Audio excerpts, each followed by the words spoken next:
Welcome to Indivisible Voices, a monthly political interview podcast presented by Indivisible Illinois, hosted by Steve and Jeff from the Steve and Jeff Show comedy podcast, and starring Bill Davis as our first guest. Bill is the head of a very important organization, NWSOFA. Wow, Jeff, that's a mouthful. It's so much easier to just introduce the two of us every week on our podcast. Hey, how's it going, Jeff? It's going good. And I'm sorry, Steve, I wasn't really paying attention to what you just said. I got a little distracted. Oh, yeah. And mostly because I was pretty much just waiting for you to finish, which is something No, that I was Kathy too. has Yeah. said often. Yeah. Yeah. But in the meantime, I was checking out my 401k balance, and I have a question for you. Mhm. If you don't have any money in a 401k, does it have a balance? It's kind of one of those, if a tree falls in the woods, but there's no balance, is it still falling? That is a great question.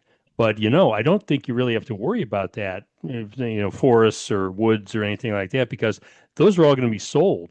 They're going to be refining oil on those places. So don't worry about it at all. All right, good to know. Now that I am paying attention, I just realized that I kind of messed up here. And when I read that email, I got it backwards. I understood that Hmm. we were doing Indivisible Voices, but for some reason I thought we were the guests and that Bill Ah, Davis was the host of the show. So I had all these jokes, these cute little things to say. And I don't even know who this guy is. Something about the NWSOFA. I don't even know what that stands for, but it sounds a little woke or a little DEI, if you ask me. oh, that's even more letters. But you won't believe this, but I think I've actually heard of them before. NWSOFA, and it's pronounced new sofa, which Hmm. I think I saw one of those at IKEA, and I think that's Swedish for convertible sleeper couch. In fact, I bought one for my son for Christmas. He loves it. Oh, it's great. Very cool. Well, maybe Yeah, Bill will give me yeah. a good deal on one too, because Oh, we yeah. just finished our basement.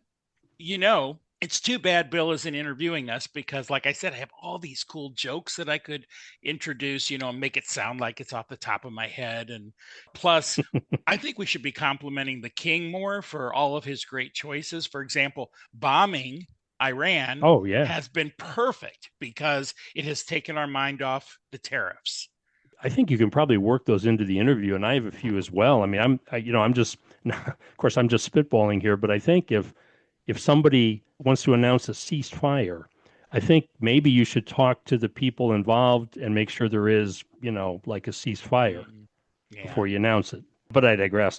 Let's see if we can make fun of the name NWSOFA or New Sofa a couple more times. I bet we could. If you really work at it, I bet we could. Uh-huh. Before we bring Bill on, maybe we should let everyone know who Indivisible Illinois is. Jeff, you want to take that one? Sure. I just Googled it. So it Cool. looks like Oh, well, Indivisible good. I didn't. Illinois, which I am actually a member of, is an Cool. organization that empowers local progressive groups by uniting and amplifying voices through networks, resources, and public platforms in pursuit of liberty and justice for all. Sounds really cool, really Mhm. important. And some of their best work, things like the No Kings protest, they were Mhm. heavily involved in that. And I think that stuff is really important. And I take comfort in that if you don't know what it is, at least you know that Trump hates it. And so do his henchmen, I mean followers who often complain about Indivisible. So, they must be doing something right. Oh, absolutely. Sounds like it, certainly. How can people get involved with Indivisible Illinois? I'm thinking, again, just spitballing here, but maybe they go to indivisible.illinois.org, but I'm guessing on that one. God, Steve, you're such a pro. Oh, I tell you. never would have come up with that. And yes, just went there myself, and that's exactly where people should go. It's a great organization that does a lot of cool things, and it really just protects our rights and freedoms. That's really what it's all about. We probably should get on with the show so that we don't make them any madder than they already are. I mean, we can make them mad later. I mean, we got plenty Okay, of time for that. This is the good. first show. We don't want to make them mad yet. I mean, come on, right? Yes. Yeah. Should I just go ahead and introduce Bill? Yeah, please do. I'll do that. So, for our first ever Indivisible Voices interview show, let me Ooh, introduce Bill drum roll. Davis. Hey, welcome to the show, Bill. Hey, thanks for having me. And by the way, if you paid more than 19.95 for your new sofa at Ooh, IKEA, I we're did. selling them for 15.85, and they Oh, are comfortable, they are supportive, and you can put your entire family or like us, 8,900 members on one sofa. Oh my gosh, that's outstanding. Well, It's I'm amazing. coming right down. Oh my gosh. So boy, with that in mind, Bill, tell us about New Sofa. As I told Jeff, I bought one of these, and my son loves it. So tell us a little bit about it. Okay, so now I'm going to be really serious. Okay, this is a So real one, right? yeah, Uh-huh. so we're not NWSOFA, although that's what everybody says the first time through. It is NWSOFA, which stands for Northwest Suburbs Organizing for Action. We are an indivisible chapter. We're one of 2,200 indivisible chapters across the U.S. Well, that makes a lot more sense. Just a side question. So they though. don't Now, sell sofas, Jeff. I mean, they don't. So, No, we could okay. end this interview right now. Because Yeah, I thought, I'm just thought going to there get was some something furniture in or it for something. I us. don't Yeah, know. I know. Well, But chairs we do, so. oh well, that's Oh, good. well, okay. I can use some chairs. Okay. That's good. So now, just to kind of zero in on this, because there's some people who are listening to this who may not be familiar with the Chicago area. So, what does your area cover? What suburbs? What area? Okay, so two-part question, three-part answer. We are the Northwest Suburbs. That is commonly referred to as the land beyond O'Hare.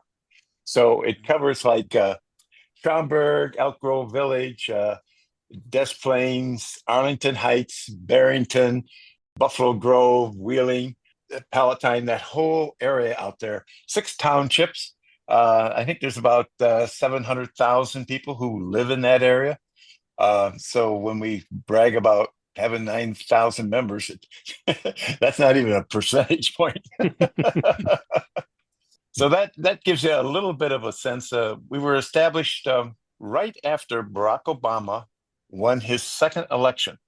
If I can digress for a second, I can tell you how we started off. Sure.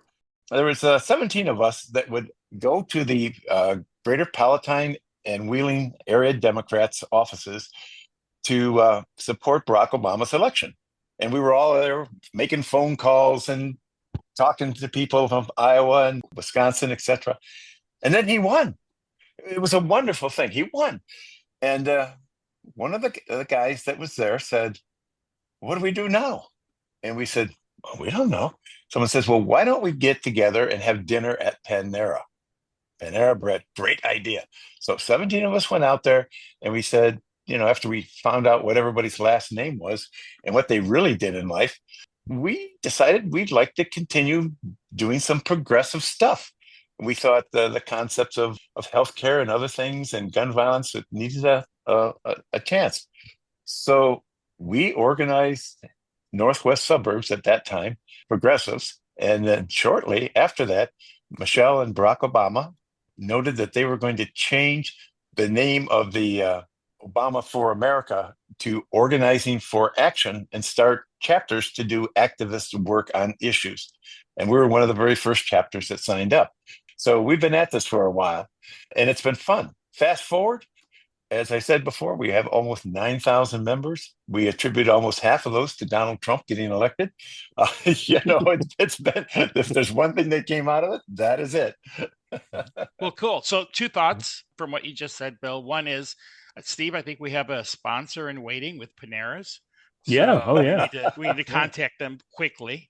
I should ring second the is cash that- register there. Yeah. Yeah, I mean, I kind of cringe when Bill says that Obama won, because that would be the last fair election, according to our king, that we had. And maybe that wasn't even fair since, he doesn't think that Obama was from this country. But to quote Steve, I digress. So how did you enter this path? I think you may have said, I thought I read somewhere that you had said that you were a Republican originally. Is that right? And so now I assume you're poor. So now you're a Democrat. Is that pretty much how it works? That's part of the transition. Yeah. Yeah, for sure. Well, yes, maybe, and somewhat. Those are the correct answers. I was a business Republican. I owned several plants across the country. I had union labor forces in 2 of them. I had non-union in 1. And I did not like unions. I did not like paying business taxes. I did not like any regulator that ever came in our plants. I didn't want any regulations. I didn't want any controls. I didn't want any unions. But I did want a good life for my kids. I did want a good life for myself. It was kind of an interesting, you say the path, it was a weird path that I followed. As a businessman, I had an opportunity to go over to South Korea and to Incheon to look for some suppliers that could make my product for less money, because I heard we could really do that. And I spent some time over there.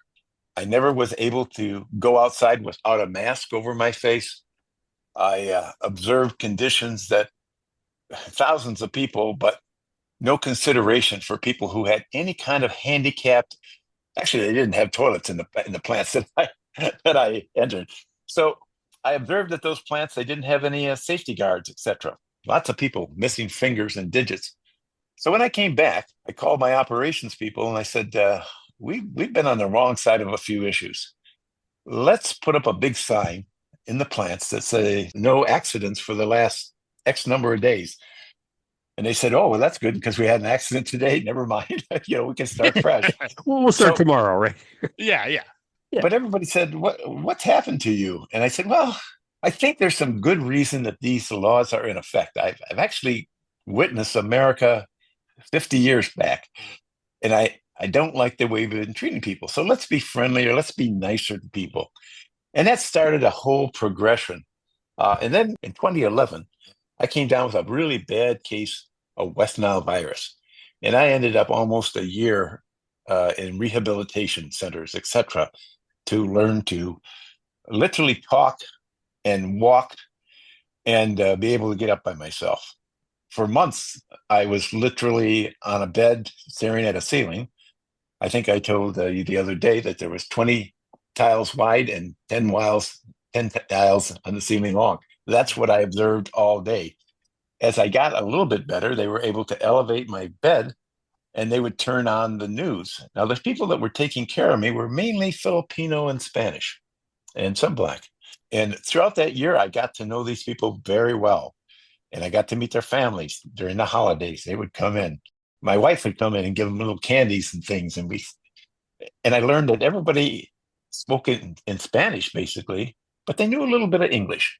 And we were able to talk. And they put on every night, they would put on the TV for me. And I got the chance to see Barack Obama. That's how I got involved with Barack Obama. Because I liked him. I liked his rhetoric. I liked the way that he seemed to care about all people, not just me, white, privileged, etc., but all people. And as I knew these people that came in and took care of everything that had to happen to me, everything, and would put me up on big hoists and carry me over and put me into a wheelchair and take me into physical therapy, I got to know that these folks had 2 and 3 jobs. Why? Well, because they weren't paid overtime. And if they worked past 30 hours, they had to have insurance. And I started thinking, I was listening to Barack Obama talk about people, all people, and I'm observing these wonderful people taking care of me, knowing that they did not have the rights and privileges that I had. And I thought, oh, that is just horrible. And while I was in that facility, my healthcare ran out. My business healthcare ran out. Can you believe it? And they were going to send me home at the end of 4 months. And my wife was trying to figure out how to get ramps up and how to have special things that support me and get me around. Because at that point, I could not stand. I had some movement, but not much. All of a sudden, my wife says, my God, Bill, you've turned 65. With all of this, you now can get on Medicaid or Medicare. And by God, we did without hardly a transition. So I got another 4 months and then we paid for a couple of months until I literally walked out of that recovery center with a wheelchair or with a walker. And I had to prove them that I could walk with a walker for 50 feet before they let me out. And I did that. The key thing is my wife said, the neighbors would like to get together tonight and welcome you home. I'm not up for that. But what I would like to do is I'd like to go to the local Democratic organization. There's one down on Northwest Highway. It's a Wheeling and Palatine Dems office. And I think Barack Obama's going to be there. And I'd like to meet him. Well, I had that totally messed up. I walked into that place with my walker, and a guy handed me 3 pages of names and phone numbers. And he said, sit right there. You can start calling. And I said, no, I'm here to meet Barack Obama. And they said, oh, yeah. He'll be here later. And so then they introduced me to a young lady, Sarah. And I said, there's some confusion. I'm here to meet Barack Obama. What time will he be here? And so she said, oh, he'll be here later. Sit down and start making calls. So I sat down and I started making calls to Iowa. It was the most rewarding thing I'd ever done. Quite honestly, I would make 10 calls. I would get hung up at least once or twice, but I would talk to one person. And at the end of the day, I was so happy because I had talked with 4 people and had great conversations with these Iowa folks about Barack Obama. And that was my path. I was this business Democrat or Republican that slowly got involved into the social issues, social change, and started to realize that in America, not all of us are treated equal. Matter of fact, it was quite disproportionate. And when I was making phone calls for Barack Obama, I found myself saying things that I would have never said. I was talking about healthcare, his healthcare plan. I was talking about making sure that all people in the United States were treated equally, that had fair shots on insurance, that were not treated badly because of the color of their skin or their background. So, if you make enough phone calls over 17 weeks, you really get good at it and you start to believe exactly what you're saying. Mm. And so when we started this NWSOFA, an Indivisible chapter, we started out organizing social issues. And the very first one came a month after we organized, and that was Sandy Hook. And as I think you all know, that was a horrific shooting that took place up in the Northeast. And we got a call, said, let's all have our second meeting. Let's have it in a basement of one of our members in Schaumburg and bring a friend.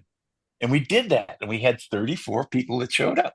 17 times 2, 34 people that showed up. And we organized our first issues group called Gun Violence Prevention.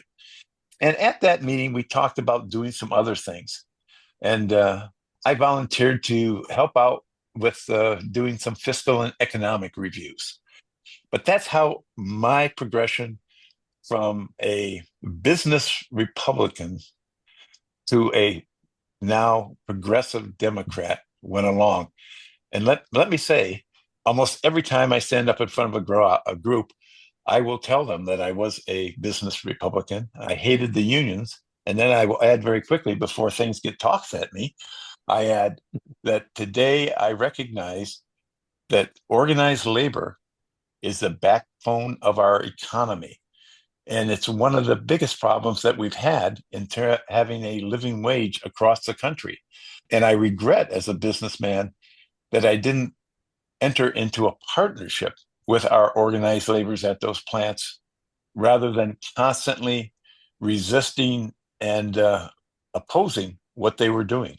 Speaking of issues, what do you think the main issues in the near future are for NWSOFA, the main issues and maybe some of the main challenges that you're going to face here in the next few weeks, months?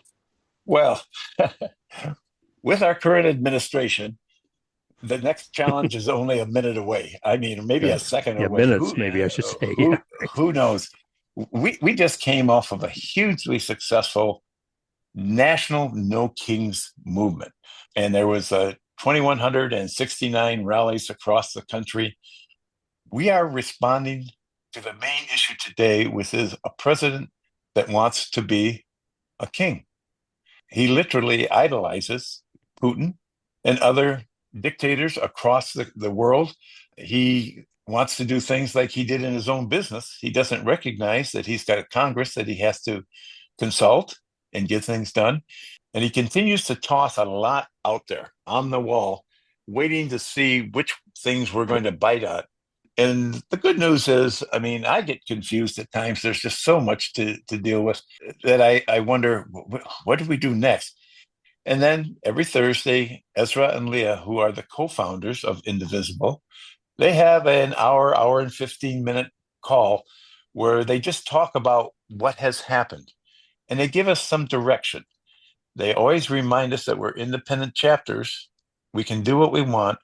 But they also say, here are the key issues of the day. And they were both congressional staffers when they started Indivisible, which they started actually right at the very beginning of the Trump administration, right after the big Women's March. They're talking about the issue of no kings, the issue of running kind of amok, the chaos that Trump is creating. And they're talking about what we can do, not what we want to do. But what we can do. And these rallies, getting people activated, getting people with pride to say that I'm a Democrat, to say I'm a liberal, I'm a progressive, with pride saying I'm LGBTQ, with pride saying that we want an America that we know will be better for our children tomorrow, and in my case, my grandchild. Last night at 3:00 in the morning, I was watching the news, BBC, and Trump was doing all of his acceptances about how he stopped the war, as you said earlier, and the commentators were all talking about, well, this is the great negotiator. Then I woke up this morning at 6:30 and they're firing missiles at each other, and I'm thinking, oh, okay, that worked out really well. I know today at the top level is this Iran-Israel thing. Mm-hmm. But the real issue in my brain is Ukraine and Russia. But the real issue at our chapter levels, etc., is how far this wannabe dictator, this wannabe king, will go until we can stop him in his tracks. The good news, and our coffee and conversation call with about 100 people this morning, the one thing I was able to end that call with: have faith in the judicial system. It may not be functioning as perfect as we'd want, but it is blocking and tackling all of these Trump laws and executive orders that they put out, and they're holding reasonably well. Even the Supreme Court, who slips us a Mickey every once in a while, they have been at least 50% fair, maybe 65% fair. So I said, let's just hope that the judiciary holds until we can do the off-year election and get the Senate and the House back. The judiciary is about the only branch of government that's actually still working at all. I mean, Yes, I wish they were a little better, but at least they're alive. I mean, I'm just glad Congress didn't live to see this. You know what I'm saying? That's right. So, for those of us around the state, around the country, that want to be involved in NWSOFA, how do they reach you? Right now, I think maybe the bigger question is, every morning on our coffee and conversation, every Friday night at 5:00 with our unhappy happy hour, and then during the month, almost every night, we have an issue team that presents issues and solutions. We find people that want to find out how they can do something, get involved. I mean, people who have never been involved except for voting. They are mainly of the age past 60 years old because they have the time. But we direct them to the local Democrats. We direct them to their local Indivisible chapter. And there are Indivisible chapters everywhere. In that 6th township area that I said it was Northwest Suburbs, the land beyond O'Hare, we have 3 brand new Indivisible groups that have grown up, and I think that is just great. And they're mainly focusing on rallies and protests right now, but we're working with them and trying to help them organize on social issues, etc. Because in the off years, you need something strong to grab hold of. So if people need to contact NWSOFA, all they have to do is go to our website, www.nwsofa.org. Northwest Suburbs Organizing for Action.org, NWSOFA.org. And you'll see a little tab that says comments or signups, and you can say, I'd like to join. And we're getting about 5 to 6 people that just sign up daily. And then we try to get them into our 10 different issue groups or our election groups to get them involved. I got to tell you, the fun thing. I'm on these calls in the morning, and people from around the country, New York, from Florida, from LA, etc., they're telling us what they're doing. And so many fun things. There are people that have been having these postcard parties, and we all know that postcard parties were more social, fun, whatever. But people now that are talking about sitting down every morning and on these sticky notes, 3x5 sticky notes, they write, "Are you happy with Trump now?" Or little messages. And then these ladies go into the restaurants, they go into the bathrooms, and they stick them on the back of the toilet doors. So you don't have to be the activist that's putting up the 34-foot tall Trump chicken. You don't have to be out there screaming and hollering and exactly. Although that is fun. I mean, that is truly fun. You don't have to dress up in ridiculous costumes like Uncle Sam and walk around. Although that's pretty cool too. You can do fun things. Every day we have people doing what's called 5 calls, calling the senators, calling people, just to tell them one issue at a time what they feel. They usually don't talk to anybody. They end up in a recording, but those recordings are checked off. They are reported every day to their congressmen folks about what people are talking about and how many people are. And that is important. That is probably more important than the sticky notes on the back of those bathroom doors, although the bathroom doors are more fun. If you want to get a hold of NWSOFA, it's NWSOFA.org. We, like all the indivisible chapters, and there are indivisible chapters that are just starting out that have 35 people. These people, one at a time, making these calls, are starting to get people who are calling like myself and saying, what all are you doing? Why are you doing this? I just know that people are excited to do something. They're excited to be part of an organization that has some direction as to what they're doing. They are pleased to be part of this, and they're getting bolder by telling their relatives and their friends what they are doing, things that they wouldn't do before. I don't know if they do it at the Thanksgiving table, but they will do it. Bill, we are out of time. I want to thank you for being the very first guest on Indivisible Voices. And if you want to get involved with Indivisible Illinois, go to indivisible.illinois.org. If you want to get involved with NWSOFA, Bill's organization, go to nwsofa.org. And if you're interested in the Steve and Jeff Show, check us out wherever you listen to podcasts or go to our website, steveandjeff.com. Thanks, everybody, and we look forward to seeing you next time.